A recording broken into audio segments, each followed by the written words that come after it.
अखिलेश ने सीएम योगी की कानून व्यवस्था पर उठाए सवाल।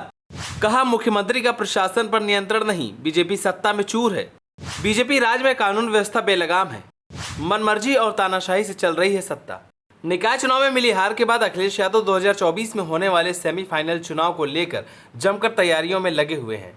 अखिलेश यादव कहीं न कहीं से बीजेपी को जमकर घेर रहे हैं। कभी बीजेपी की कानून व्यवस्था पर आवाज उठाते हैं तो कभी उनकी योजनाओं की पोल खोलते हैं। वहीं इसी बीच अखिलेश यादव ने बीजेपी की कानून व्यवस्था पर बीजेपी पर जमकर वार किया। अखिलेश यादव ने कहा कि बीजेपी राज्य में कानून व्यवस्था पूरी तरह से बेलगाम है, मुख्यमंत्री का प्रशासन पर नियंत्रण नहीं रह गया है, इसीलिए बीजेपी नेता स्वच्छंद होकर कानून की धज्जियां उड़ा रहे हैं। सत्ता के अहंकार में चूर भाजपाइयों को अब बीजेपी नेतृत्व भी अनुशासन में रखने में असहाय साबित हो रही है। साथ ही साथ अखिलेश यादव ने कहा, बस्ती में एमएलसी प्रतिनिधि ने जिला अस्पताल में महिला नर्सिंग स्टाफ से अभद्रता की। जब स्टाफ नर्सों ने धरना दिया तब एफआईआर दर्ज हुई।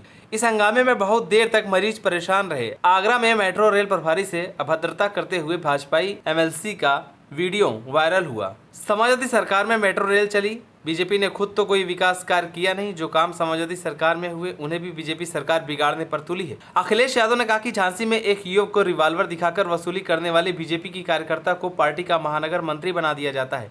कन्नौज में बीजेपी सांसद का मामला तो बहुत अजीब है। उन्होंने चौकी इंचार्ज को थप्पड़ मारे, जो खूब चर्चा में रहा। उनके खिलाफ एफआईआर हुई, पर सरकारी सुरक्षा में रहने वाले सांसद का पता स्थानीय पुलिस ढूंढ नहीं पाई है। सांसद अपने ऊपरी पहुंच के रोब में है। खाकी और पार्टी को शर्मसार करने वाली इस घटना पर सरकार और बीजेपी नेतृत्व की नजर ही नहीं गई। कोई पुलिस वालों को थाने के अंदर ही पीट दिया जाता है। यह सब जताता है कि भाजपाई सत्ता के नशे में बुरी तरह धुत हो चुके हैं। अब बीजेपी के जनता से रिश्ते नहीं रह गए हैं। वे मनमर्जी और तानाशाही से सत्ता चला रहे हैं। सत्ता का अहंकार ज्यादा दिन तक नहीं चलता। लोकतंत्र में जनता ही सब कुछ होती है। 2024 में प्रदेश की जनता को जब भी मतदान का मौका मिलेगा, वह भाजपाइयों को एक एक जुल्म का बाकायदा पूरा हिसाब करेगी। आप सभी को क्या लगता है, जिस तरह से अखिलेश यादव बीजेपी पर आरोप लगा रहे हैं, वो सही है या गलत? हमें कमेंट कर जरूर बताएं। अगर आप नए हैं तो हमारे चैनल को सब्सक्राइब करें।